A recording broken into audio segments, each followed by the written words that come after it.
All right. So this was problem number 11 on your last test.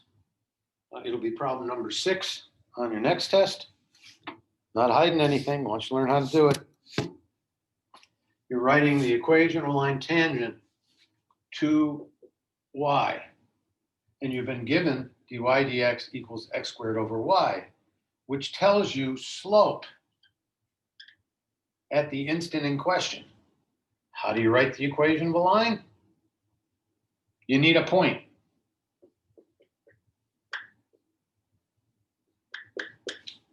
You need a slope. You've got a formula for slope. It's based on x, it's based on y. That's your ELT, which is different than a BLT. Let's try another one. Now, this was actually on the test before the last one you took, and there was a video with doing one problem, obviously 25/7 here, right? I only did one problem. Evidently, one problem was not enough, so let's do 3 in a row. Let me see if I can plug in my computer so I don't lose this video. The second time I'm making the same one. It didn't upload because I didn't finish in time before the last class, so I got to do it again. So here, I'm going to give you a derivative. Might be y prime next time instead of dy dx. Who knows? Maybe I'll write it y prime. And y prime is 5x times y. And I want you to write the equation of line 2 through 2, 3. So 2, 3 is on that curve. And I want you to write the tangent. The tangent at 2, 3, which requires a slope. And the slope can be found by this calculation, which requires an x and a y. I have an x and a y. I have a 2 and a 3. 10 times 3, so the equation of the tangent line has a slope of 30, and it passes through the point 2, 3, which can be highlighted pretty easily by putting x minus 2 plus 3. Now, if I evaluate y of 2, let's evaluate y of 2 at this point. I don't want y of 2. Let's just plug in x equals 2. 2 minus 2, oh yeah. 0 times 30, oh yeah. Oh, I get a y of 3. So hopefully those of you who are working with mx plus b will stop working with mx plus b, because that is far superior method. It highlights the point, whereas when you change this to 30x minus 60 minus 57, you're making me work. I actually have to check if 2, 3 is on there. I don't want to have to do that.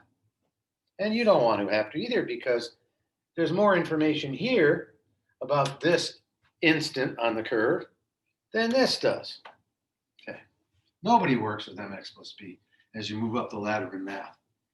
Now, it's a shame that people force you to think about it so much at the Algebra 1 level.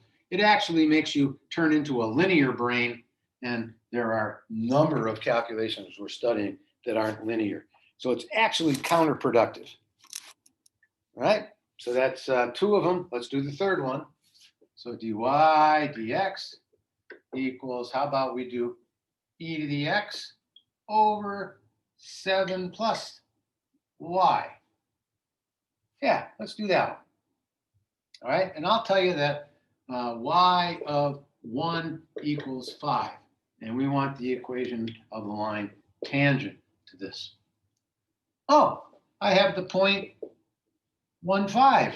I think I'll write x minus, let's make this negative 1, because I haven't done that yet. I think I'll write x plus 1 here, because when I put negative 1 in here, it's gone. And I have the number 5 that I want to appear. I have a marker. I made it appear.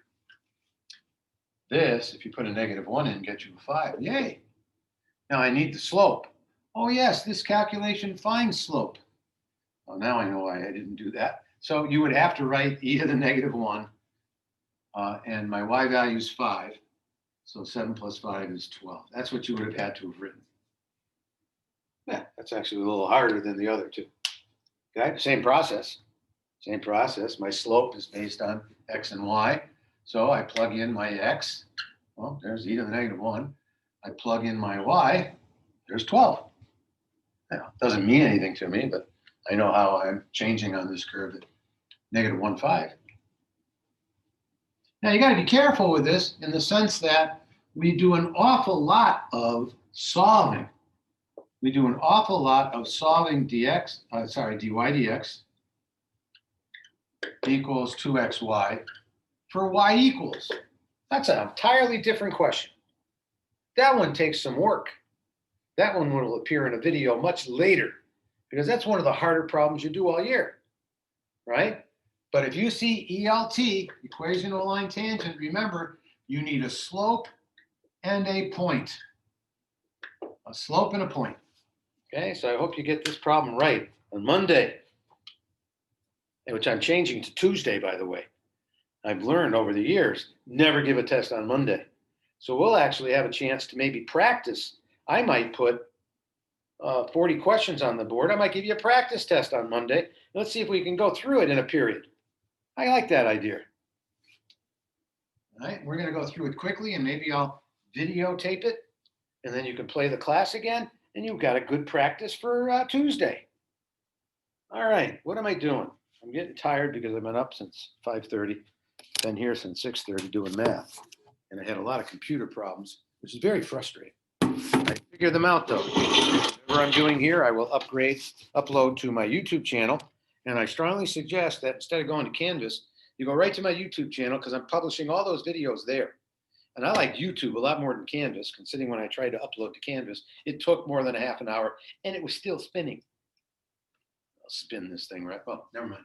So I wanted you to learn how to take I know people have had trouble taking the derivative of an exponential function. I don't want you having trouble taking the derivative of an exponential function. So I'm going to show you how you take the derivative of an exponential function. And then I'm going to give you 3 exponential functions. And you're going to show me how to take the derivative of those 3 exponential functions. So if you have an exponential function, a b to the f of x, y prime has that as part of the process. So all you have to do is copy it. And then remember 2 things. The ln of the base times the derivative of f of x because of the chain rule. We are now done. That was on the test. So if I give you an exponential function, 5 times 2 to the 3x, can you apply that process to this problem? Okay? And remember, you're pausing the video. I'm just continuing. You take and you repeat the exponential function. And then you take the ln of the base and you multiply it times the derivative of the argument times 3. I'll give you another one. Let's let our exponential function be decay. 10, 1/3 to the sine of x. Interesting function. Be nice practice to have you graph it without a calculator. It would be sinusoidal as well, trapped between some range. But anyway, what is y prime? It is itself.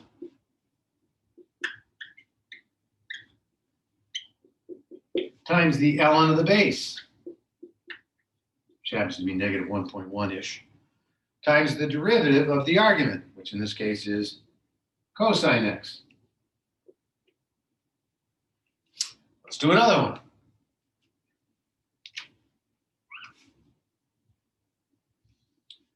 Y equals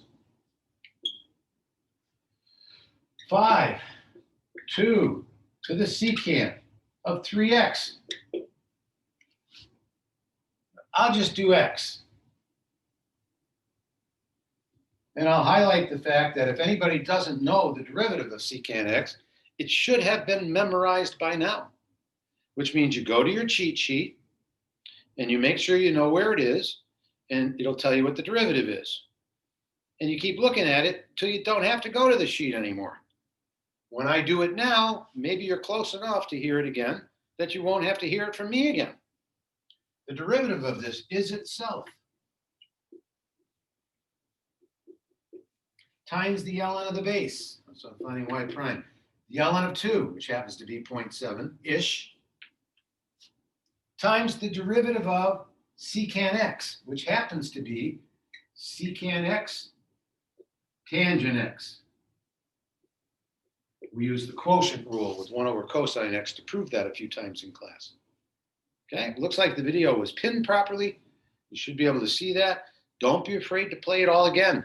That's going to be problem number 7 on your test, the derivative of an exponential function. Looking for more right answers here. Problem number 41 is actually, once you do the mechanics of this enough times, quick and easy. And I'm hoping by the time we get to the third problem, for you, it might be quick and easy. This will be problem number 8 on your test. The challenge is to pick the correct u. And I hope folks will take the argument of the major player in the integram, which is 5x cubed minus 6. Okay? So what am I going to replace that with? Eventually, the letter u. Okay, so I'm going to do this now. I'm going to replace it. But we have it over here, but now I'm going to call it u. Now, we're going to end up being du, so I'm going to write that there. But we always put something under du. And it happens to be the derivative of the right-hand side, which in this case is 15x squared. Now, let me show you something. 4 times 6 is 24, times 2 is 48. If I divide 48 by 2, I get 24. I could have put the 2 here. 3 times 4 is 12, times 2 is also 24. I could have put the 2 over here. 4 divided by 2 is 2, times 6 is 12, times 2 is 24, which means I could have put that here.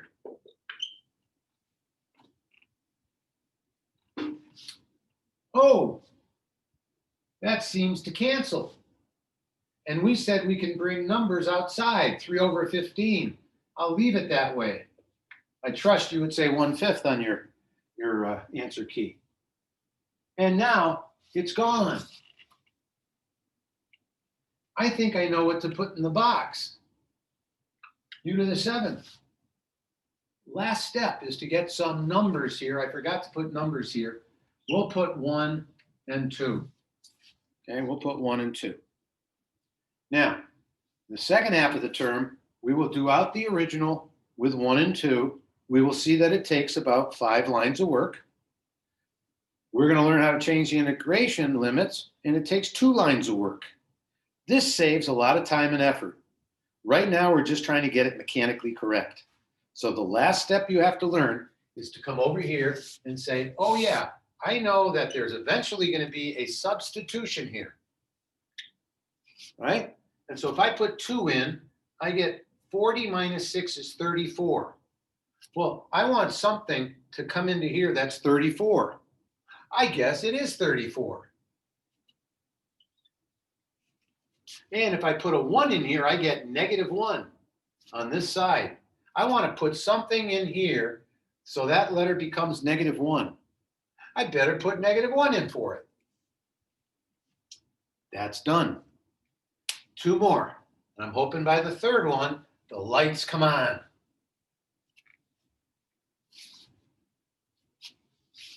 Let me write a correct problem for 41. So y equals, let's look at the integral of x. Let's do 2x squared sine of 5x cubed dx. And let's do from 1 to 3. We're going to try to fill in these boxes. Can you see everything? Yeah. Oh, du. I will be writing du. I don't know if I can find boxes on the Google template pad. I don't know what to call that thing. I got triangles there, I know that. So you might see triangles. Next one I'll do with triangles. So it doesn't freak you out. You've got to pick your u. Well, your u is the argument of the dominant function. The dominant function is the sine function. So my u is 5x cubed. Folks, remember what they're going to divide this by? They're going to call it the du, right? This is du. Do you remember what you're going to divide it by? The derivative of 5x cubed, which is 15x squared. Okay? And I guess I can call this u now. Yeah, so I think I can bring the 15x squared and put it under here. I think the x squareds cancel. I think I can bring the 215 out. Looks like I got a 215 for a half a point. Looks like I got the sine of u for a half a point. I guess I got to figure out what to put here and here.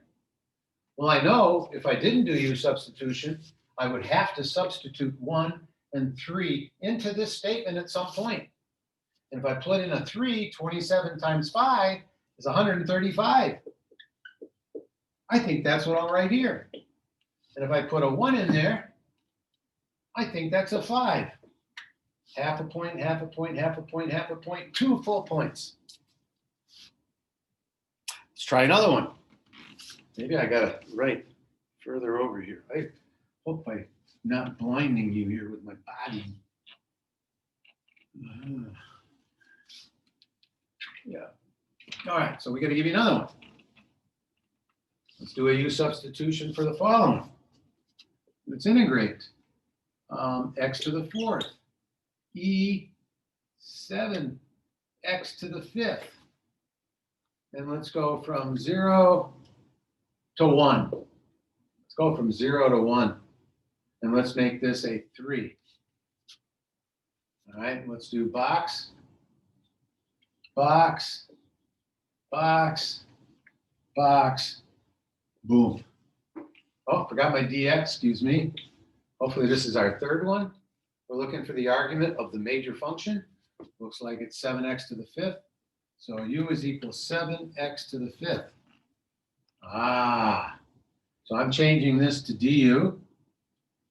I wonder what I divide by. Oh, the derivative of this, 35x to the 4th. Oh, geez, and I guess this is u now. I think I can get two things here right now. I think the x to the 4th are going to cancel because I don't want to move it anymore.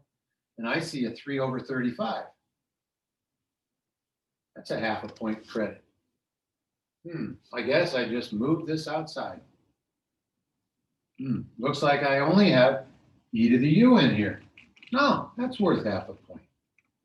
I guess I just need to figure out what those are. And I'm going from 0 to 1. That's not so bad. If I put a 0 in, it stays 0. And if I put a 1 in, it goes to 7. Geez, if I actually did this out, 335 e to the u from 0 to 7, I got an answer real quick. I got 3 over 35 e to the 7 minus 3 over 35 e to the 0, which is 1. So really, I can get a quick answer, and that's the beauty of u substitution. It makes life easier. Got to do a lot less work. All right, so I hope that helps with that problem number 8 on your test on Tuesday. I'm definitely not going to test Monday now that I think of it. So that means Tuesday, Thursday, Friday, probably 3 tests. That test to try to learn as many things as you can. All right, equation of line tangent to this function. This will be problem 9. I forget what number it was on your test. Just look for an absolute value symbol.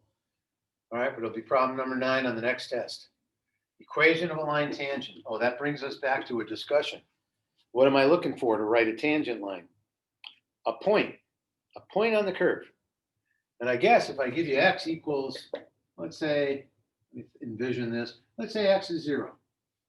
All right. I would like a point on the curve. Well, I'll get rid of that 0. It was already gone anyway, but I'll write it that way. Oh, I guess I plug it in. That gets me 10, I think. So if I graph this, it's a V-shape up graph.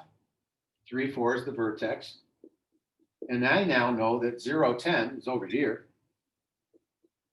on the curve. You know, I got a feeling this tangent is going to be negative.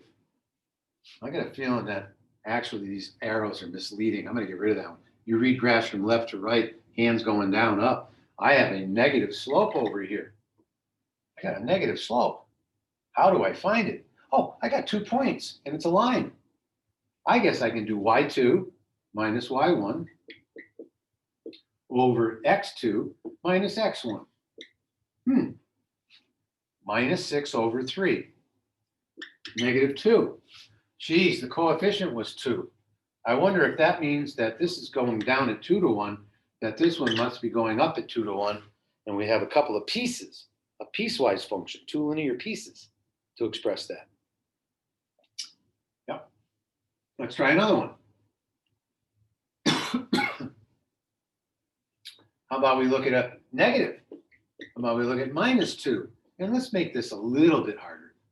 5x plus 20 minus 7. And I want to know at what rate is this function changing at x equals 1? At x equals, let's make it x equals, let's make it, let's see. Let's make it at negative 7.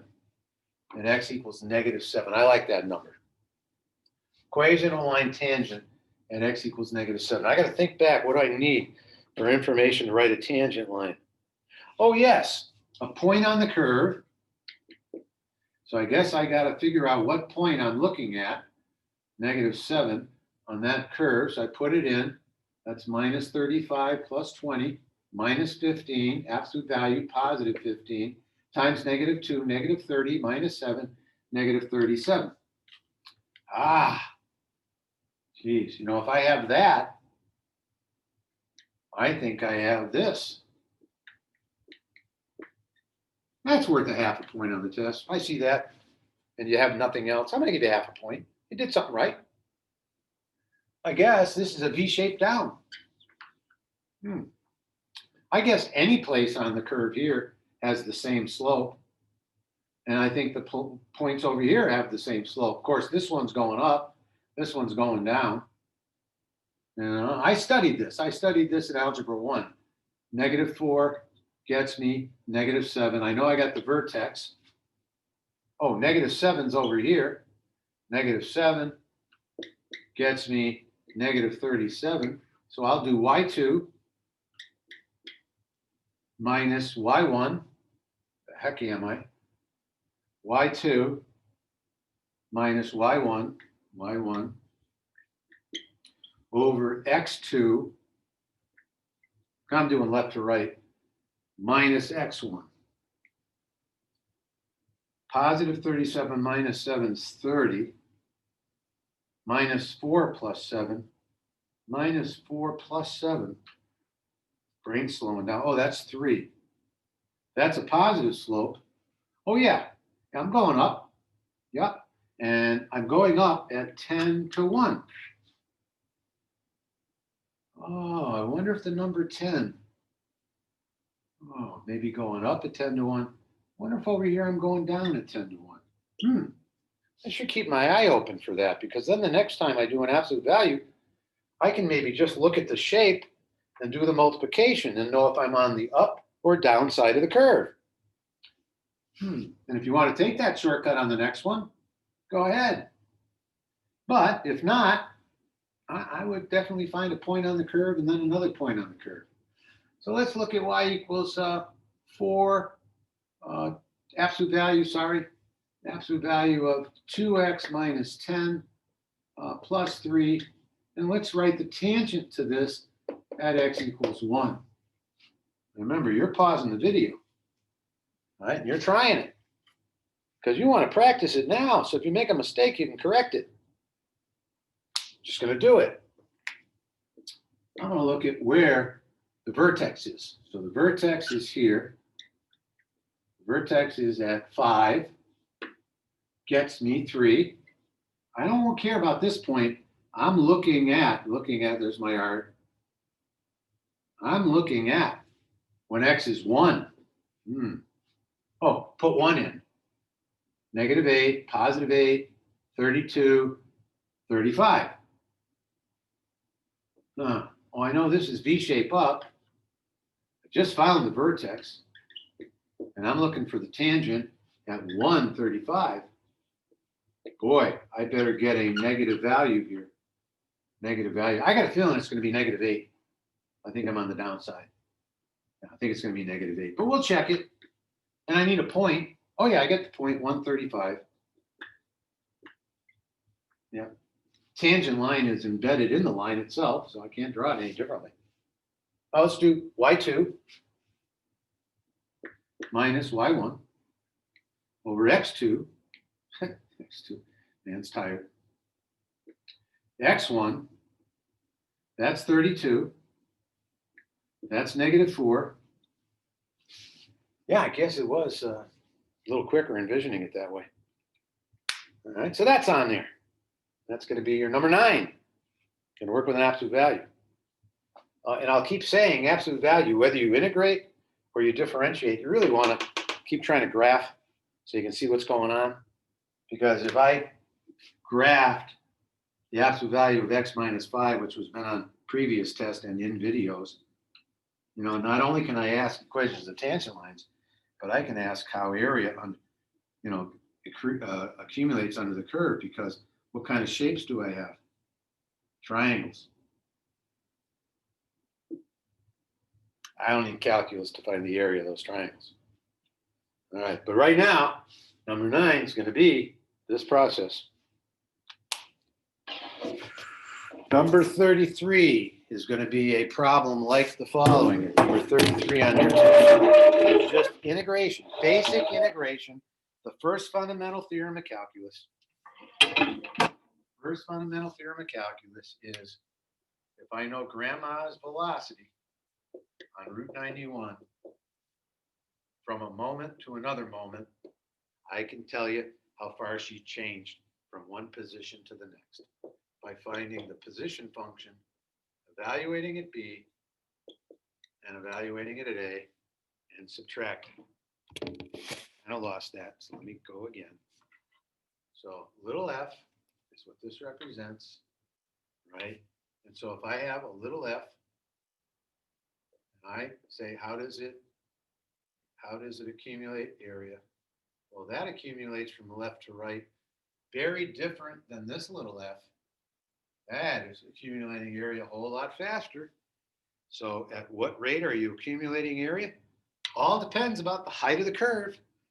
All depends on the height of the curve. And that's the height of the curve you're looking at. So I hope people have learned how to integrate something to the 1. It's something to the 1 plus 1 divided by what you just created. And you are doing from 1 to 2. That's x squared over 2. You're doing that from 1 to 2. That means you're doing something minus something. You're doing 2 squared, 4 divided by 2, minus 1 divided by 2. Looks like the area is 3 divided by 2. Let's picture this. Let's go from 0 first, y equals x. Let's go from 0. Ooh, you know what? That area from whatever, it looks like half a square. That does look like half a square area, but we're not going to measure to 1. We're not going from 0 to 1. We're going from 1 to 2. We're going from 1 to 2, so I don't care about that area. That's going to differ by a constant now. Oh, that's a trapezoid. That's a trapezoid. This is y equals x. Oh, so my y value, my height, is dependent upon the x value. I think that's an altitude of 1. Well, I think if I put 2 in, I think I can figure out if I put 2 in for x, my y altitude is. That's 2. And the trapezoidal rule is the altitude on the left and the altitude on the right, the width divided by 2, and the width from 1 to 2 is 1. 1/2 times 3. 1/2 times 3. Oh yeah, seems to match up the area. All right, so let's try another one. Basic integration. Basic integration. Let's do x cubed from 0 to 2 dx. Okay, we'll do 3 in a row. All right, so little f. What did it come from? What did little f come from? Big F. Oh yeah, 3 plus 1 over 3 plus 1. Oh yeah, that came from x to the 4 over 4. And I'm evaluating from 0 to 2. I think that's going to be grandma's position at 2 o'clock. 16 divided by 4 is 4.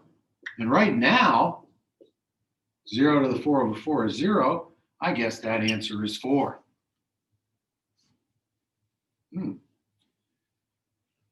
Let's do basic integration from 1 to 2 of 3x dx.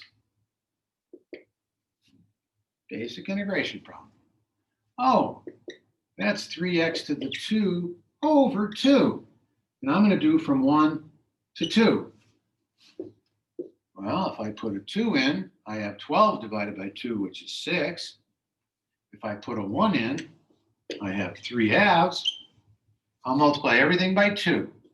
12 minus 3, that's 9. Of course, I made it 2 times bigger, so let me make it 2 times smaller. I guess my answer is 9 halves. Okay, I'm going to stop the video because the last time I did this, didn't upload, and I'm getting tired. I'm going to take a break. I'm going to call home. I'm going to go into Turner's Falls, come back later, make another 2 videos, I hope. Again, I'm going to upload this to my YouTube channel. I'm never fooling with Canvas again. I'm all done with Canvas. I'm done. Done with Canvas. End.